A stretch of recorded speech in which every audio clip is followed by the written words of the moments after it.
Supreme court ने 1967 verdict on Aligarh Muslim university को overrule किया है रिगार्डिंग इट्स माइनॉरिटी टेस्ट। एक 4:3 मेजॉरिटी जजमेंट से द कोर्ट हैज हेल्ड कि एक educational institution which is established bye a minority community will not lose its identity once it is recognized through a statute. Let us know about its background.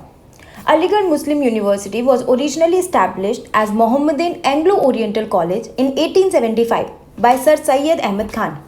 1920 में Indian legislative council एक act पास करती है, the Aligarh Muslim university act, and that transform MOA college into Aligarh Muslim university. 1967 में अजीज बादशाह versus union of India case में supreme court rule करता है कि AMU एक माइनॉरिटी इंस्टीट्यूशन नहीं रहेगा under article 30। This was because it was established bye an act of the central legislature and not bye the Muslim minority alone. 1981 में union government AMU act को amend करती है and declares that AMU was Indeed established by the Muslims of India and this granted AMU the minority status. 2005 में एक reservation controversy होती है जहां पे AMU 50% रिजर्वेशन इंट्रोड्यूस करता है for Muslim students in post graduate medical courses.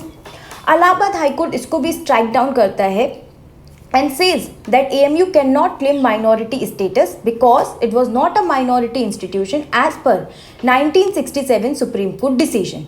ये again इस रीजनिंग पे बेस्ड था कि AMU वॉज नॉट एस्टैब्लिश्ड और administered by the Muslim community, इसलिए ये एक माइनॉरिटी इंस्टीट्यूशन के स्टेटस नहीं ले सकता है अंडर आर्टिकल 30। 2016 में जो NDA गवर्नमेंट होती है under the prime minister Modi, it withdraws its appeal in the supreme court against AMU's minority status. Government argue करती है कि AMU क्वालिफाई नहीं करता है as a minority institution, reinstating its position based on the 1967 ruling. 2019 में एक 3 जज bench headed by chief justice Ranjan Gogoi इसको एक लार्जर 7 जज बेंच को ट्रांसफर करती है, जो कि अभी लेटेस्ट वर्डिक्ट आया है जहां पे कोर्ट ने हेल्ड किया है and it has overruled the Allahabad high court decision in the S अजीज बादशाह versus union of India, thus paving the way for AMU to get the minority status tag.